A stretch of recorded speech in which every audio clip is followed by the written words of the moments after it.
अपने ऊपर लगे काले हिरण के शिकार के आरोप पर सलमान ने खुलकर बात की थी इंडिया टीवी के खास शो आपकी अदालत में। ये सही है कि एक कोर्ट में चल रहा है मामला, लेकिन बहुत सारी बातें आपने कोर्ट के सामने कही होंगी। मैं चाहता हूं कि आज जनता के सामने एक बार ये बताएं कि आखिर किस्सा क्या था, हुआ क्या। मैं ये कहता हूं, चलो आपको ऐसा लगता है कि ये मैंने किया है, हम इसको ये नहीं बोलेंगे कि मैंने नहीं किया, मैं वहाँ पे था नहीं, हर जो भी एक्सप्लेनेशंस वगैरह उसके अपने आप को बेगुनाह साबित करने के लिए मैं ऐसा कुछ नहीं करता हूँ। आपको ये मानना है कि मैंने किया है तो हम इस केस को लड़ेंगे मेरिट पर कोर्ट में और जीतेंगे कोर्ट में, क्योंकि सर केस ही नहीं है। 9 तारीख को हम शूटिंग कर रहे थे, हम साथ साथ हैं कि तो आई पुलिस, हमको उठा के लेके चले गए, हम चले गए सबके सब। और इसमें तब्बू, सोनाली, नीलम अगर खेल रहे थे तो इनका क्या काम है शिकार में, तो ये था सर। सलमान जब आपकी अदालत में आए थे तो इस केस से जुड़े एक एक पहलू पर अपनी दलील बड़ी ही साफ गोई से दी थी। गवाह हैं, लोगों ने आपको देखा होगा, मैंने अखबार में पढ़ा कि जो गाड़ी थी आपकी उसमें खून के धब्बे मिले थे। सर एक पोस्टमार्टम रिपोर्ट हुआ था उन चिंकारो ब्लैक बक का, जिसमें जो first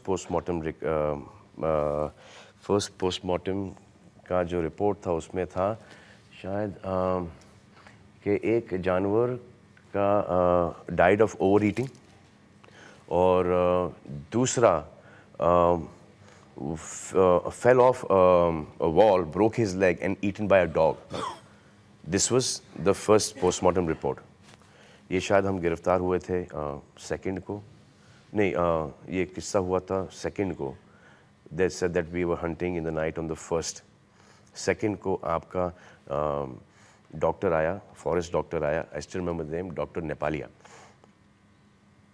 He went, he took the animal, examined the animal और फिर बताया गया कि this is what had happened.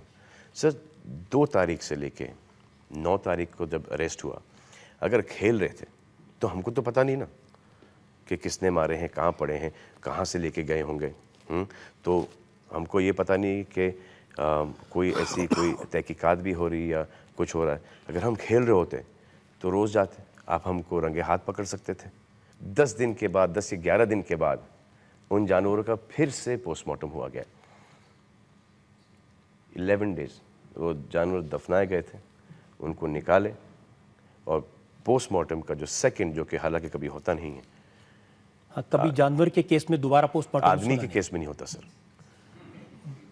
तो इसमें सेकंड पोस्टमार्टम के अंदर था कि प्रॉबेबली अ गन शॉट। ये मुझे इसलिए याद है क्योंकि जिन्होंने मुझे ये इन्फॉर्मेशन दी थी कि द सेकंड पोस्टमार्टम ये आया था, तो उन्होंने बोला कि देखो ये प्रॉबेबली, अब बहुत सीरियस माहौल चल रहा था, प्रॉबेबली वो 3 बार सुन तो मैं हंसने शुरू कर दिया। और जो हमारे दोस्त हैं साजिद नडियाल वाला, वो भी वहाँ पे मौजूद थे, तो वो इतना सीरियसली अंग्रेजी में गौर दे रहे थे कि मुझे उन पे हंसी आनी शुरू हुई। तो मैं, सोहेल और हम सब हंस के गिर गए। तो कहीं ना कहीं उनको ऐसा लगा कि मैं कोई गलत तो नहीं बोल रहा हूँ। तो this is probably second postmortem report says that probably a gunshot. तो ऐसे बच गए सर, ये हो गया यार, कभी कोई केस ही नहीं, ये नहीं है। तो उनको कहीं ना कहीं ऐसा एहसास हुआ कि यार मैं कोई अंग्रेजी गलत तो नहीं बोल रहा हूँ, कि ये शायद मुझ पे तो नहीं हंस रहे। और फिर उन्हें कहीं टॉपिक घुमा के वापस से लेके आया, उसके ऊपर बोला कि देखिए कुछ होने वाला है नहीं इसके अंदर। पोस्टमार्टम रिपोर्ट कहता है कि प्रोबेबली सर कंट्रोल ही नहीं हुआ। खून के निशान आपकी गाड़ी में? अरे सर वो नहीं, ये सब तो फॉरेंसिक डिपार्टमेंट ने चेक किया, ऐसा कुछ था ही नहीं कि हिरन के बाल ये वो, और वो गाड़ी जो जहाँ से लेके गए थे वो गाड़ी खुली में पड़ी थी जिप्सी, जो कि बाद में पता नहीं कब उसका पोस्टमार्टम हुआ, फॉरेंसिक जांच हुआ, लेकिन उसमें भी शायद कुछ निकला नहीं। ये मुझे इंसिडेंट पता है कि वो जो खून का जो था, कि जब उन्होंने मुझसे पूछा कि ये खून कहाँ से आया, हाँ ये ऐसे जानवर का खून नहीं, ये हमारे डांस डायरेक्टर हैं मिस्टर जय बोराड़े, वो बैठे थे जिप्सी के अंदर, तो जब एक हम्प आया, वो स्पीड ब्रेकर, तो उन्हें कस के पकड़ लिया, तो वो जिप्सी के ऊपर होता है ना जो सीट का एक वो एक ब्रैकेट टाइप होता है, तो उनका अंगूठा उस ब्रैकेट के ऊपर कट गया, तो वो खून था सर। और जो गन्स जिनका इस्तेमाल हुआ था वो आपकी थी? सर वो तो गन्स का तो इस्तेमाल हुआ ही नहीं था सर, जो गन्स थी सर वो जो प्रोबेबली शॉट था वो सर मुंबई से, मेरे पास सिर्फ वहाँ पे शायद एक गन थी सर, एयर गन सर, मगर यहाँ से आपको मारूं तो सर आप ऐसे झटका दें। मैंने कहा ये क्या है। उस वक्त मुझे एक शौक चढ़ा था कि I want to enter nationals, so I want to practise, so that was the only weapon that I had वहाँ पे।